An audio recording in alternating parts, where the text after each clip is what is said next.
بسم الله الرحمن الرحيم الحمد لله رب العالمين والصلاة والسلام على نبينا محمد وعلى آله وأصحابه ومن تبعهم بإحسان إلى يوم الدين أما بعد. So we begin al-muhadara, this lecture today, which is for the noble sisters, al-akhawat, salafiyat, in Masjid Tawheed in Stone Mountain, Georgia, asking Allah subhanahu wa ta'ala to increase them in beneficial knowledge and grant them success to perform righteous actions and to make them a benefit and a light for their community, for their families first and for their community. The title of the lesson, Al-Khushu' fi Salaah, Al-Khushu' fi Salaah, having Al-Khushu' and humbleness, humility, sincere and devout worship during the Salah. The word Khushu', it comes from the Arabic verb khasha'a. Khasha'a yakhsha'u, khushu'an, which means linguistically to lower something, or to be humble, or to be in a state of humility, and likewise to be in a state of surrender. Linguistically, the word khasha'a أو الخشوع, it means التطامن والتذلل والسكون والتواضع والخوف. And this is from the richness and the beauty of the Arabic language, that there will be one word like this word al-khushu', but in order to interpret it and to translate it, or to mention its meaning and to define it, one will mention many different words and many different meanings. And like this al-khushu', it has many different meanings. From them to be humble, from them to be submissive and to surrender, and from them to have rest and to be calm and to be humble and to have humility. Likewise fear, al-khawf. All of this is from the meaning linguistically of the word al-khushu'. You say in the Arabic language, khasha'a ar-rajulu bi-basarihi. Khasha'a ar-rajulu bi-basarihi, ay ghaddahu. خشع الرجل ببصره, meaning the man, he lowered his gaze. أي غض بصره, he lowered his gaze, he looked down. And this is from the word خشع, so this is from that meaning. And likewise, this has come in the book of Allah Azza wa Jal, وَخَشِعَتِ الْأَسْوَاتُ لِلرَّحْمَنِ, and the voices have been humbled and lowered before Ar-Rahman, the most gracious subhanahu wa ta'ala. So this is the meaning linguistically. As for in the legislation, shar'an or istilahan, in the legislative terminology of the word al-khushu', the ulama, they mention in summarization, it means حضور القلب وقت تلبسه بطاعة الله وسكون ظاهره وباطنه. حضور القلب, the presence of the heart. The heart is alive, the heart is present, the mind is present. It's not in a state of heedlessness. حضور القلب وقت تلبسه بطاعة الله, at the time one is engaged in the obedience of Allah.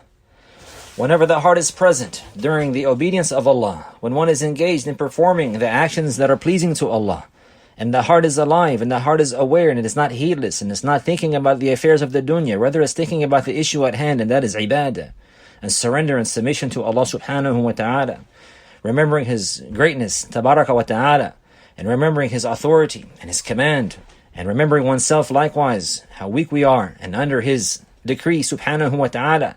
The heart is present, and remembering this at this time, this is called al-khushu'. Nam وَسَكُونُ ظَاهِرِهِ وَبَاطِنِهِ. And likewise, whenever the heart finds rest, and the body as well outwardly and inwardly, it's peaceful and has tranquility. This is al-khushu'. Al-khushu', whenever the heart is present, while performing the actions of obedience to Allah. And the individual finds peace and surrenders himself humbly, and he's focused on the affair at hand. He's focused on the worship that he is engaged in and that he is involved in. So therefore we see al-khushu' ibadatun qalbiyyatun azima. Ibadatun qalbiyyatun azima. That this is a major and a great act of worship of the heart.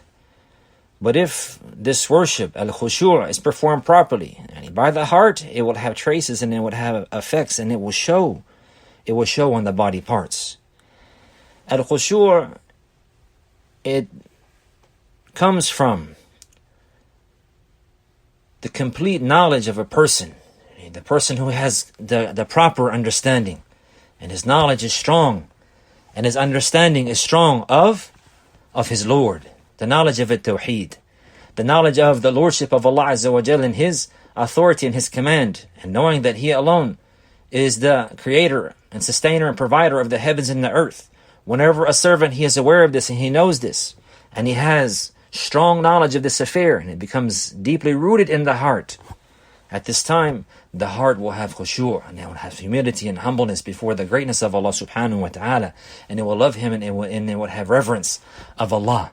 So therefore, khushu', this great act of worship, تصدر من كمال معرفة العبد بربه وصفاته سبحانه وتعالى وأفعاله. It comes from, where is it derived from? How can one increase in khushu'? First, one must learn about who is Allah. One must know who the Rabb is. One must know about His Tawheed and His Lordship, subhanahu wa ta'ala, and His names and His attributes and His actions, subhanahu wa ta'ala, and that He has no deficiencies whatsoever, tabaraka wa ta'ala, that He is alive and He never dies, and He does not get hungry, whether He feeds and He's not fed. يطعم ولا يطعم, subhanahu wa ta'ala, hayyun la yamut, hayyun la yamut. The more a believer he learns about the Tawheed of Allah subhanahu wa ta'ala, the stronger his relationship will be with Him, and the more the khushu' and the humbleness and the humility and the fact that the heart will be able to surrender to Him will be greater, and a believer, he will fear Allah even more. The more a person learns about Allah, the more he will fear Him. إِنَّمَا يَخْشَى اللَّهَ مِنْ عِبَادِهِ الْعُلَمَاء. Likewise, from the means to obtain, or where this khushu' proceeds from, not only from the servant, from the slave, from an individual, male or female, knowing about their Lord, and knowing about the tawheed of their Lord and the rights of their Lord, of the Rabb, subhanahu wa ta'ala, likewise knowing the reality of their own soul, and knowing the reality of their own self, and that they are created, and what they are created from, and that they are sustained, and who is the one sustaining them, the one who has created them from that, and the one who is providing for them and sustaining them and taking care of their affairs and disposing of their affairs for them in the best way. Learning that and remembering that a person, he has a Lord, that means he is marboob, that means that he is provided for, and he is a creature, and he is sustained, and he is weak, and he is dependent entirely, and in need entirely, in dire need of Allah subhanahu wa ta'ala, to aid him and support him and to guide him and to help him and to bless him in every single affair that he does, inwardly and outwardly. Whenever a believer, he realizes these affairs,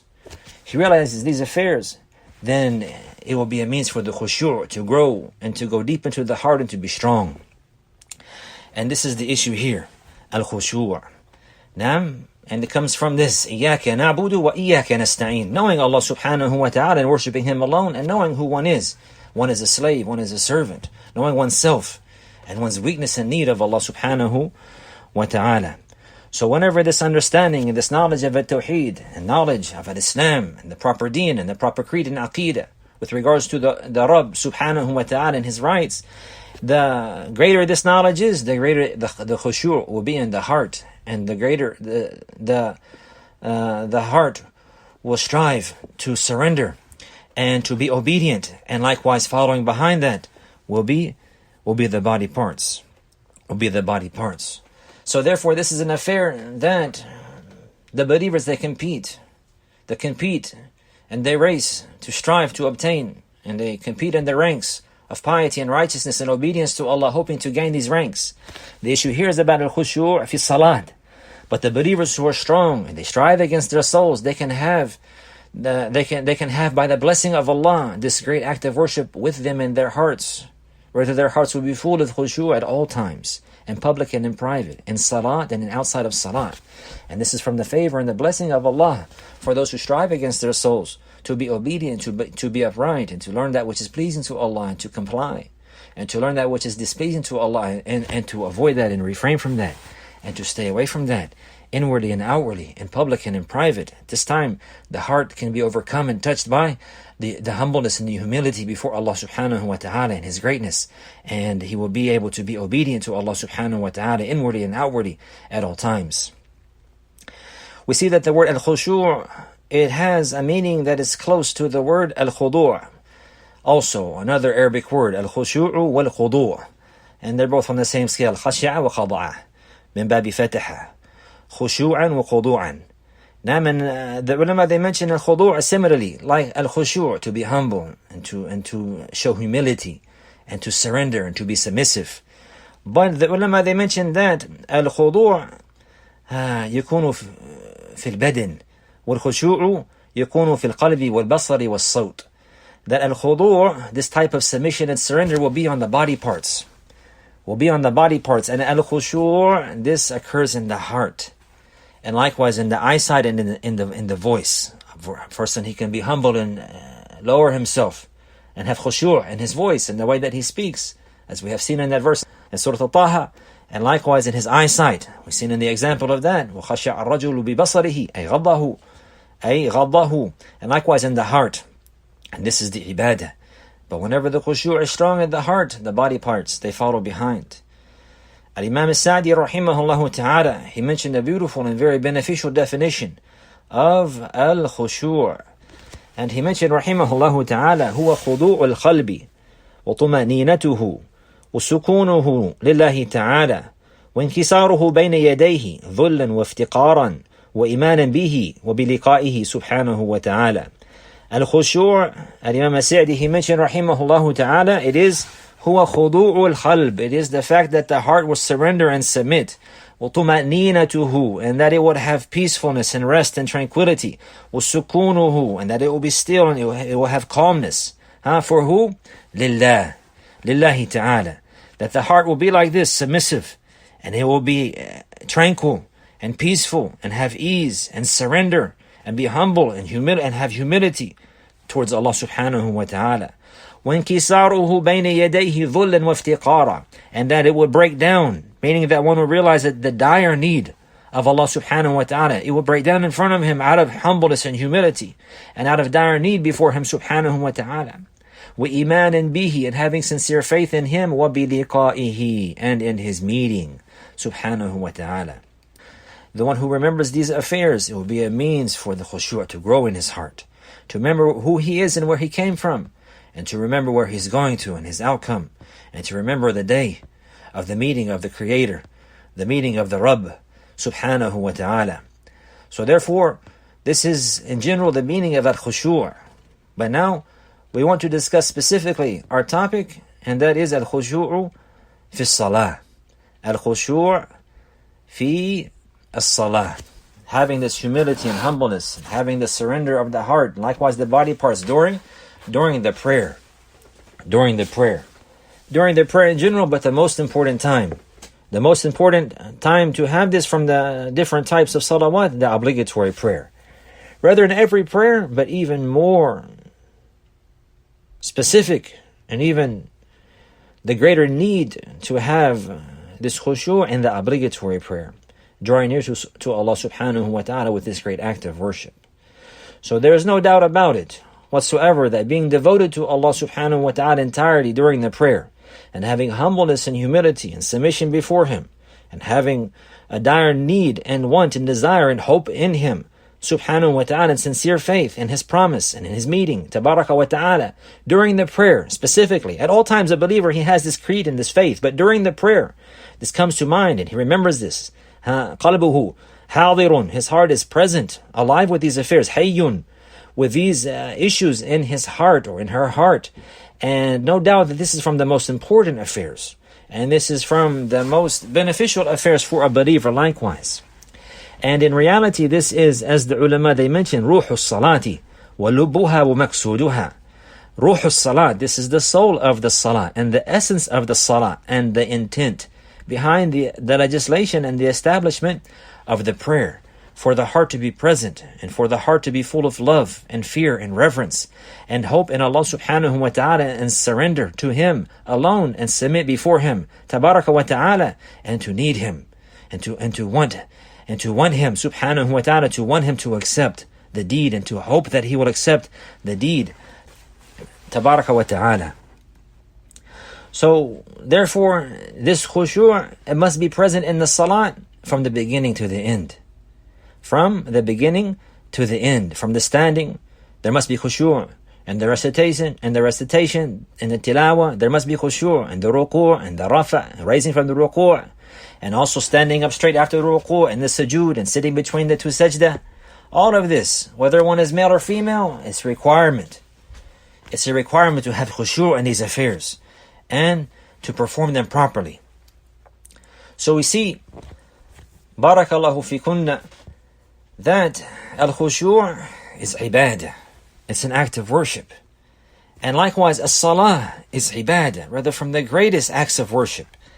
And it's not permissible, nor is it pleasing to Allah subhanahu wa ta'ala that one will approach the worship of Allah Azza wa Jal in a state of heedlessness, in a state of forgetfulness, in a state of negligence.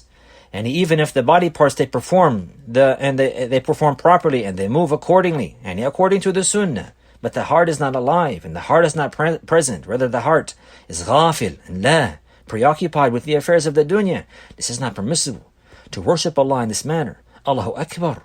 Allah subhanahu wa ta'ala aliyun kabir. He is much greater than that. Subhanahu wa ta'ala, that the believer will approach the worship in this manner. Bi qalbin ghafilin la. And this is something that the Prophet sallallahu alaihi wasallam he has mentioned. An authentic narration narrated by Abu Hurairah radiyallahu anhu is collected by Tirmidhi rahimahullah. And in this narration, the Prophet sallallahu alaihi wasallam he said, "I'lamu," that you must know, "Anna Allah la yastajibu du'aan min qalbin ghafilin lah." You must know that Allah He does not respond to the supplication, to the du'a, to the supplication of a heart that is heedless and preoccupied. Yani preoccupied with the dunya, preoccupied with the affairs of the dunya, that is heedless. That Allah He does not respond to the supplication. And as-salat is a type of supplication, calling an invocation of Allah subhanahu wa ta'ala. لأن الدعاء عبادة كما ذكر النبي صلى الله عليه وسلم. Supplication is ibadah. So therefore the salat, it has to be performed in the proper manner, and from that the heart must be present. The heart must be alive and not be heedless. Likewise, Allah subhanahu wa ta'ala, He has mentioned this in His book, and He mentioned وَأَقِيمَ الصَّلَاةَ لِذِكْرِ, and establish the prayer for my remembrance. وَالْغَفْلَةُ, yani heedlessness, تُنَافِيَ dhikr, it is contrary, and this is negating and opposite to remembrance. وَأَقِيمَ الصَّلَاةَ لِذِكْرِ, and establish the salah, the prayer, for my remembrance. So to come in a state of heedlessness, a state of ghafla, and being unaware or being preoccupied, and lahu, and the likes like this with the affairs of the dunya, this is contrary to the command and the purpose and the reason from the legislation of the prayer. And likewise, Allah subhanahu wa ta'ala, He has prohibited His Prophet sallallahu alayhi wasallam from being from the heedless. And with regards to this, His ummah sallallahu alayhi wasallam are following behind Him with regards to this prohibition. And Allah He mentioned, وَلَا تَكُن مِّنَ الْغَافِلِينَ, and do not be from the heedless. وَلَا تَكُن مِّنَ الْغَافِلِينَ, and do not be from those heedless people, the negligent and the forgetful of where they came from, the forgetful of the rights of their Lord, forgetful that they have been created in a womb and they are returning to their Creator subhanahu wa ta'ala, that they will be held accountable, forgetful that there are angels writing their deeds and taking their record, and that everything they have mentioned and said has been recorded and they will see it. Forgetful of that. لا تكن من الغافلين, do not be heedless. Do not be heedless of your Lord and His rights and His greatness and His blessings subhanahu wa ta'ala.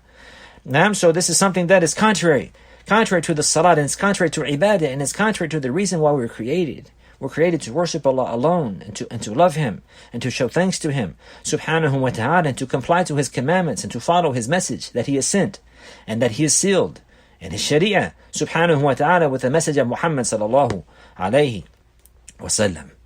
So now we see the status of al-khushu' and salah, and that it's an obligation to have it from the beginning to the end.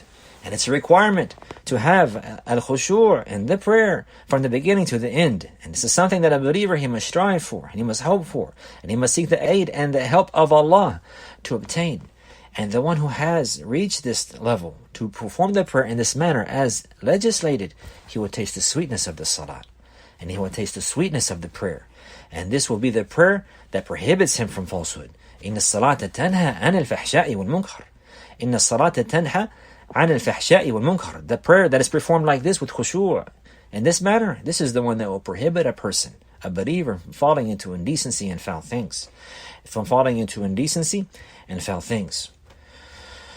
So we mentioned now a mas'ala, an issue in the deen, and that is the ruling of khushu' and salah. ما حكم الخشوع في الصلاة? What is the ruling? What is the legislative ruling of having humility and humbleness, al-khushu' and surrender and submission to Allah subhanahu wa ta'ala, hope and fear and love in Him during their prayer? What is the ruling for this issue? The ulama, they have mentioned, and it is well known to you, وَلِلَّهِ الْحَمْدِ, since you are studying the issue of as-salah, and from that studying the pillars and the conditions and the obligations and the sunan of the prayer. So therefore it is known that the salah, it has pillars. That the salah, it has pillars, great pillars, that if one of them is not performed properly, then the entire prayer will be invalidated. And it will be incumbent upon the believer to repeat their prayer. If he left off a pillar, whether intentionally or unintentionally, his prayer will not be correct. Rather, he has to perform it again properly and bring that pillar. From those great pillars of as-salah, the ulama, they mention at-tuma'nina, which is considered tranquility and also humbleness and ease. But at-tuma'nina in salah, also some of the ulama, they mention as well, and they call it al-khushu' fi salah. So sometimes the ulama, they will refer to al-khushu' in salah, and they are speaking about the issue of at-tuma'nina, which is a pillar, ruknun min arkan as-salah.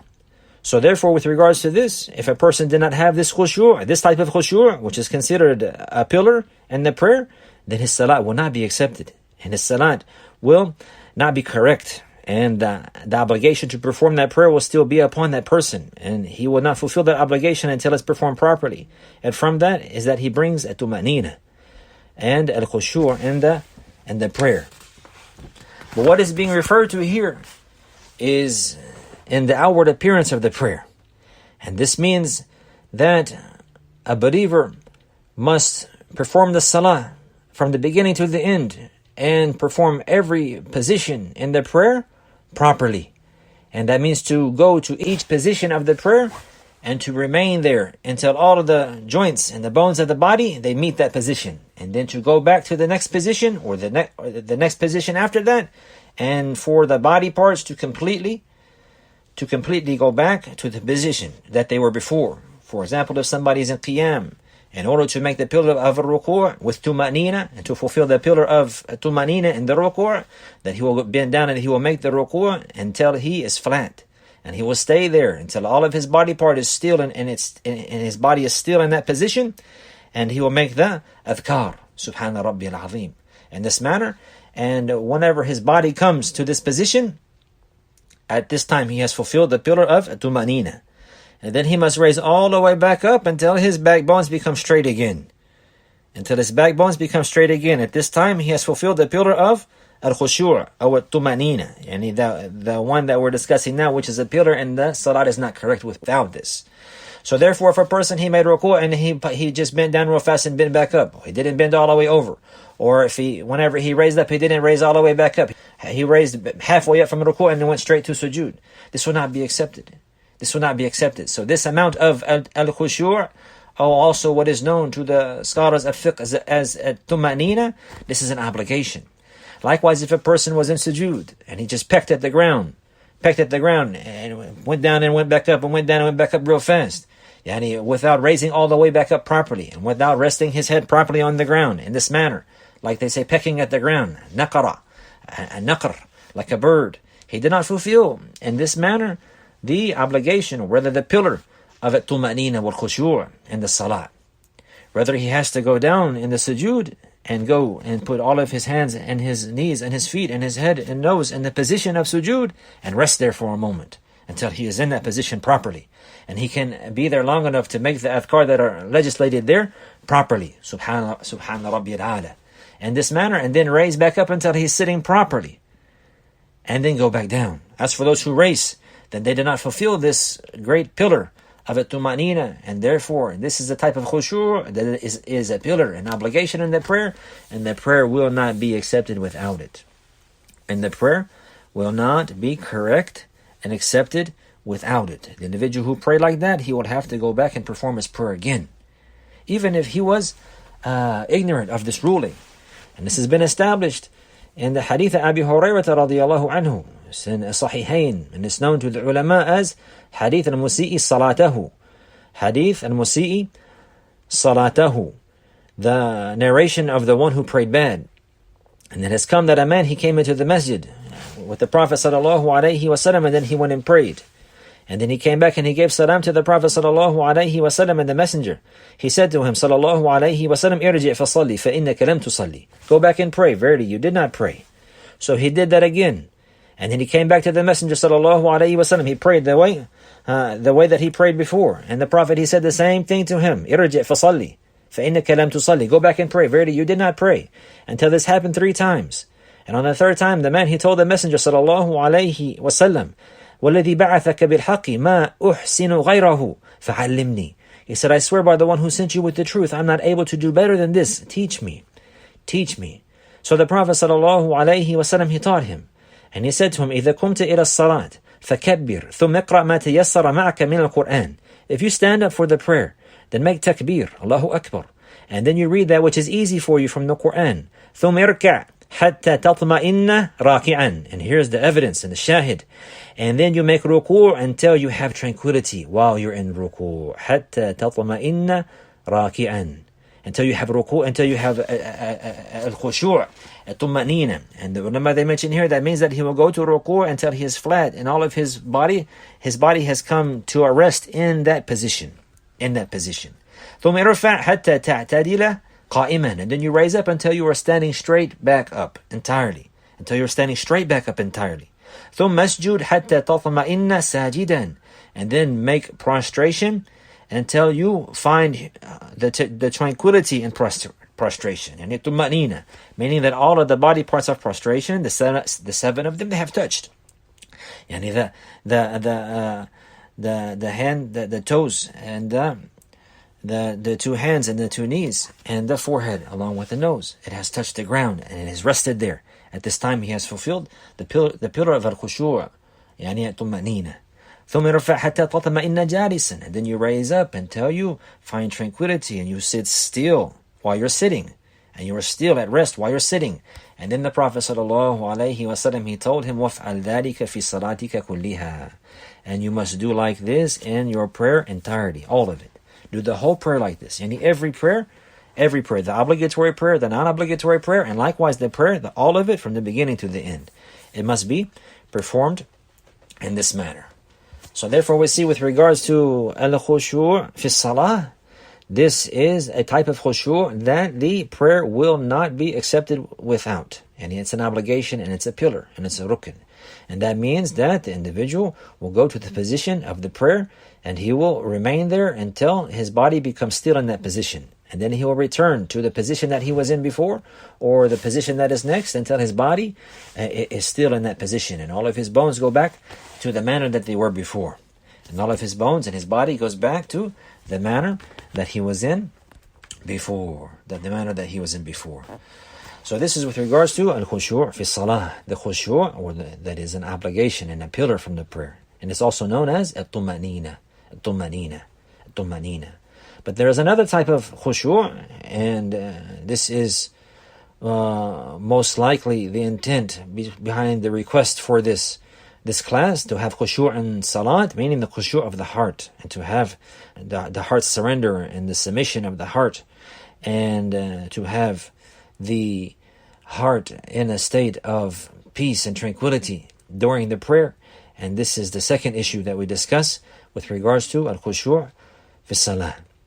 So therefore, it is known that an individual, he could perform the prayer properly, accordingly, just as has mentioned with tuma'nina, and in the body parts and in the movements, performing all of the pillars properly, and he could perform it outwardly, precisely to the legislation, according to the sunnah of the Prophet ﷺ, while inwardly he's forgetful, or inwardly he is dealing with whispers and wasawis from shaitan, or inwardly he's speaking to himself and talking about what he would do later, or what he did yesterday, or what he's going to say to so-and-so, or he's thinking about some affairs, or he's thinking about issues of the dunya and things that he likes or dislikes, like this during the prayer. Outwardly, he has tuma'nina, yani according to that which is legislated, according to that which is required, what the ulama they have mentioned. But inwardly, he's heedless. He's heedless. This type of individual, the ulama they mention that his prayer is correct. And he meaning that if he prayed in that manner, his prayer would be correct, as long as he fulfilled the pillars of the prayer and the conditions of the prayer and the likes like this, properly, outwardly, then even if he was negligent and heedless from the beginning of the salah to the end, he does not know what he's saying, nor does he know what is being recited, and the likes like this, and he's not paying attention, and he's thinking about the dunya the entire time, he will not be required to make the prayer up. The prayer would suffice him. Although the reward will be deficient, and the reward that he will have will be according to how much khushu' that he had, how much remembrance of Allah that he had, and how much humility and humbleness that he had during the prayer. This will determine how great the reward is. This will determine how great the reward is. So therefore a believer has to strive in the prayer to perform it properly outwardly, yani according to the sunnah of the Prophet ﷺ, and likewise perform it properly inwardly, yani with sincere tawheed and ikhlas and sidq and truthfulness, and to be focused and to be aware what one is reciting and what one is saying, and to be aware and to remember that Allah subhanahu wa ta'ala can see the individual and hear all of his actions and know all of his affairs, and to know him subhanahu wa ta'ala by his names and attributes, and that he's worthy of worship, and that he is the greatest subhanahu wa ta'ala, and that he is perfect in his names and attributes subhanahu wa ta'ala, that he's worthy of worship tabaraka wa ta'ala. This is to have the khushu' there. So an individual, according to how well he strives to have this type of khushu' in the heart, and it's the presence of the heart, and the ease and the contentment of the heart and the awareness of the heart during the prayer, this will determine how much reward he will have. Although this issue here is not a condition for the correctness of the salah. It's an obligation. The ulama they mentioned, Shaykh Uthaymeen rahimahullah, it's an obligation. But if he did not have it, it would not invalidate his prayer. It would not invalidate his prayer, but the reward will be deficient, and the reward will be decreased. But we should know that these whispers and this heedlessness during the prayer and forgetfulness in the prayer, and not having khushu' in the prayer, or the heart not being alive or being aware and focused on the worship at hand, and the likes like this, and this is a calamity. This is a calamity. Inna lillahi wa inna ilayhi raji'un. And this proceeds from love of the dunya and having preference of the dunya.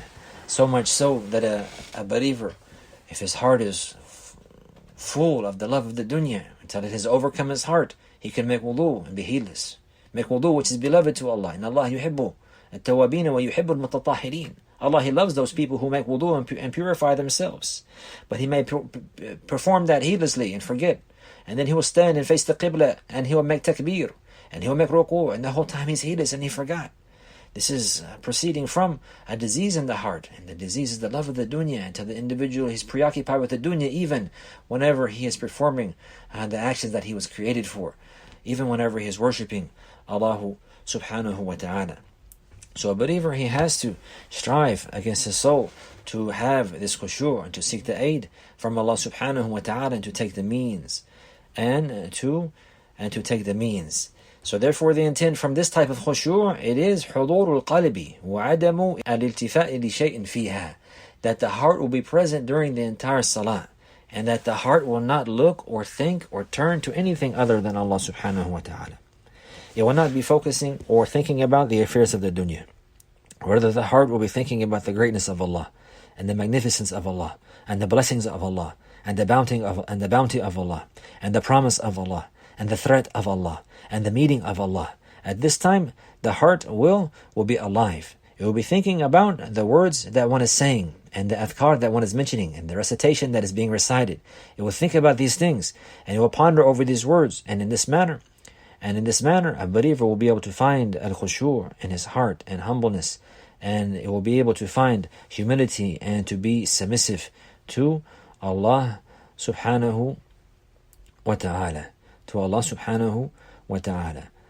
Azza wa Jal, He mentioned in His book, praising the believers, praising them and mentioning their lofty rank and status, and mentioning the fact that they are successful and they are winners and that they will obtain felicity and happiness in this life and in the hereafter. And Allah, He mentioned subhanahu wa ta'ala, قَدْ أَفْلَحَ الْمُؤْمِنُونَ الَّذِينَ هُمْ فِي صَلَاتِهِمْ خَاشِعُونَ. That verily the believers, they are successful. Al-Mu'minun, the believers here, referring to those believers with strong faith. Those believers who have fulfilled the obligations of Al-Iman. They have brought Al-Iman and Wajib. And likewise from them, those who even strive after that, and they perform the actions of faith, of Al-Iman, that are not obligatory. Al-Iman al-Mustahab.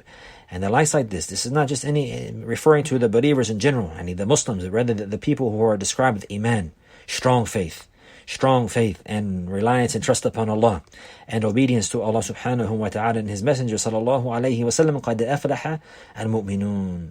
And then He mentioned tabaraka wa ta'ala after this, their first trait, which is a means for them to have this falah and this sa'adah and this success and this happiness and goodness in this life and in the hereafter. الَّذِينَ هُمْ فِي صَلَاتِهِمْ خَاشِعُونَ. Those who, whenever they perform their prayer, they have al-khushu'. They have al-khushu'. They are humble and submissive. They have surrendered themselves during the prayer, and their hearts are alive and aware, and they are pondering, and they are not heedless. They're pondering over the recitation, over the words that they are the words that they are saying, and likewise they are pondering over the positions that they are in. And a believer, he will bow, and this is a state of humbleness, a state of humility. Even greater than that, in humiliation, an individual will put his face on the ground. He will put his face in the dirt, before Allah subhanahu wa ta'ala. And this is a means for our individual to be raised. But one must not be heedless of this. One is lowering himself. One is bowing and prostrating before Allah subhanahu wa ta'ala, Rabbul Alameen. Shaykh Asadi rahimahullah ta'ala, he mentioned with regards to this verse that verily the believers, they are successful. Those whom whenever they perform their salah, they have khushu', hum khashi'un. They are humble and submissive during the prayer. He says, Al-khushu'u fi salah huwa hudur al-qalbi bayna yaday Allah ta'ala. That to have khushu' during the prayer, this means that the heart is present in front of Allah Azza wa Jal. Mustahdiran li qurbihi. At this time, the heart is present, but what is he remembering? What does he bring to mind? The nearness of Allah from him. And the nearness of Allah subhanahu wa ta'ala from him by way of his knowledge, by way of his hearing, and by way of his sight, that Allah sees him and He knows him and He hears everything that he is doing. And Allah subhanahu wa ta'ala is aware of everything that is happening to him and will happen to him, that is going on around him. Allah knows all of this. And mustahdiran li qurbihi.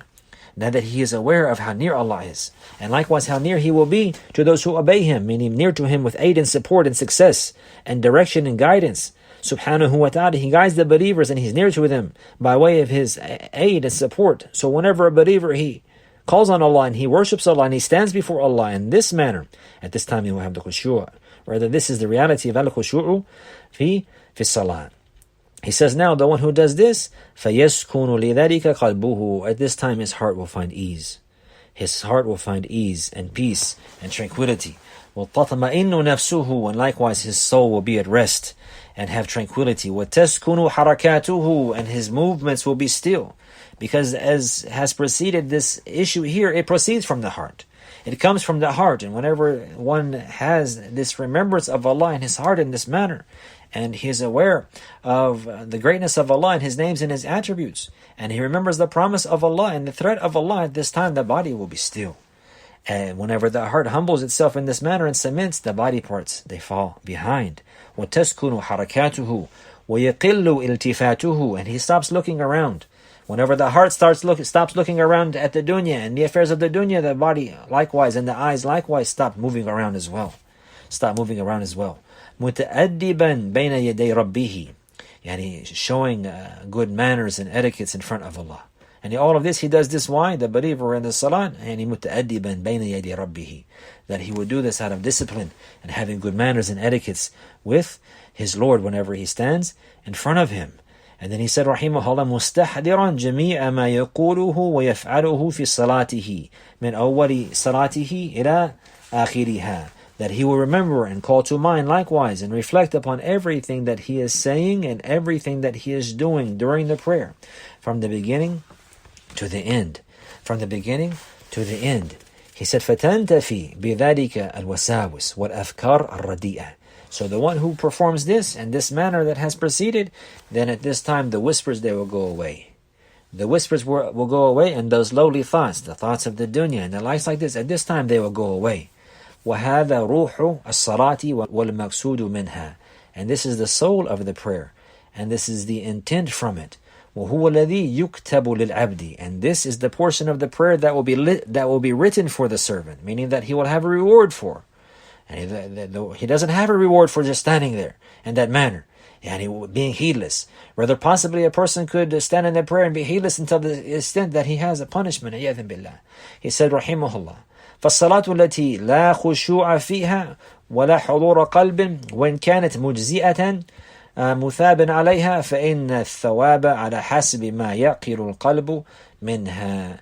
That verily the prayer that does not have khushu' and it does not have the presence of the heart, even though it will remove the obligation and a person may have a reward from it, verily the reward will only be according to how much the heart remembered or was aware or alive or present during the prayer.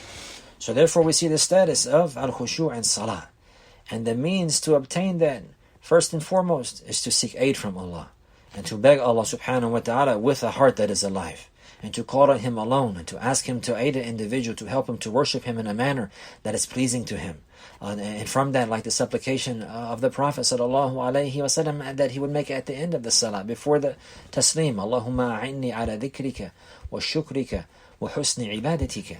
And likewise, it's legislated for a believer to make this dua at any time as well, outside of salah. Allahumma a'inni ala dhikrika wa shukrika wa husni ibadatika. To call on Allah, to help and beg Allah to help the servant worship Him in a manner that's pleasing to Him, and to remember Him and to show thanks to Him, subhanahu wa ta'ala. And then after that, by taking the means to learn how the Prophet sallallahu alaihi wasallam prayed outwardly, properly. And then likewise to learn the statements and the adhkar and the alfaz that are mentioned in the prayer, and to understand them and to comprehend them. And then after that, one can begin to ponder upon them. And likewise to learn some of the Quran, particularly the Fatiha, the meaning, and to ponder over the meanings. And the best and most beneficial way to have khushu' and humbleness and humility during the prayer is to learn the deen and to know the aqidah, as-salafiyya, as-sahihah, as-salima, to know the correct creed, to learn the usul of iman, and the usul before that, the usul al-Islam and usul al-Iman, to learn about the pillars of faith and to know them with detail. Because the Quran, it clarifies these issues. And whenever a person, he learns first these foundations, and the deen is clear for him, and the foundations of the deen are clear for him, he will be able to see them. They will be like keys for him whenever the Quran is recited or whenever he reads. Even for a person who cannot read the Arabic, they can only read the English, for example. If they learn properly the deen first, and then after that read the translation, they will see these usul there, and it will be a means for their heart to open to understanding. This knowledge of the deen, it comes first. The understanding of Tawheed, it comes first. The understanding of the creed and the belief in Allah and in His angels and in His books and in His messengers and in the last day and the events that occur in the last day and the meeting of Allah subhanahu wa ta'ala, these come first. Learning the decree in detail and knowing the pillars of faith properly and to be upon clarity. This comes first, even before memorizing Baqarah, even before memorizing Al Imran, to know the deen and the obligation for one to know, to learn Al-Usul Thalatha, for example, and Al-Qawaid Al-Arba, and the affairs like this. Learning these are the means, these are the keys to pondering over the Quran. How could someone ponder over the Quran that they don't understand the usul of the deen? Rather, the usul of the deen will be a means and a key for them and for their heart to be able to ponder. So therefore, to understand the meaning of some of the Quran and some of the verses that one will recite particularly, but even before that, in order to understand those meanings, to understand the foundations of the deen, to learn the pillars about Islam properly and good, and to learn some proofs about that likewise, and to learn the foundations and the pillars of Iman and Ihsan in this manner, and to understand the Hadith of Jibreel properly, and to see the way of the Salaf and the obligation of following the Sahaba and affairs like this, one will begin to read the Quran, and now it will be a light for him, and he will see the truth, and it will be a means for his heart to open and to understand and to be able to ponder. And to be able to ponder. And all of this likewise is indication of the great obligation and need for a believer to be diligent and to strive and to spend time and effort and wealth, whatever it takes for him, to learn the Arabic language. So that one can understand the Quran, it can be recited, and he can go into his heart directly without translation or interpretation from anyone. And if a believer needs to understand something from the Sunnah, he can read the Hadith of the Messenger directly. This is something that a believer should strive for. And it'll be a means likewise for an individual to have khushu and to have humbleness. One could learn the Arabic language, and he could ponder even over the adhkar, sabah and masa. If one pondered over the adhkar of the morning and the evening, which is from the statements of the Messenger sallallahu alaihi wasallam, he could find khushu in his heart. He could find khushu in his heart by learning the usul and pondering over these statements. رَضِيتُ بِاللَّهِ رَبَّا وَبِالْإِسْلَامِ دِينًا وَبِمُحَمَّدٍ sallallahu alaihi wasallam nabiyya. Like this, and pondering over what that means, one will find khushu in his heart in the morning and in the evening. أصبح وأصبحنا على فطرة الإسلام وكلمة الإخلاص وعلى دين نبي محمد. Allahu Akbar. Allahu Akbar. One who ponders over this, and he understands the usul of the deen, he can ponder and find khushu in his heart and humbleness and humility and show thanks to Allah. If this is the case with the statements of the Messenger, then how about from the statements of Allah subhanahu wa ta'ala? الذي ليس كمثله شيء وهو السميع البصير. So I ask Allah subhanahu wa ta'ala to grant you all beneficial knowledge and righteous actions, and to increase you in steadfastness in the deen, and to make you beneficial for your families and upright, believing and pious, righteous sisters upon the way of a Salafiyya, truthfully and honestly, being sincere with Allah subhanahu wa ta'ala, to make you a light for your community. هذا وصلى الله على نبينا محمد وعلى آله وصحبه وسلم.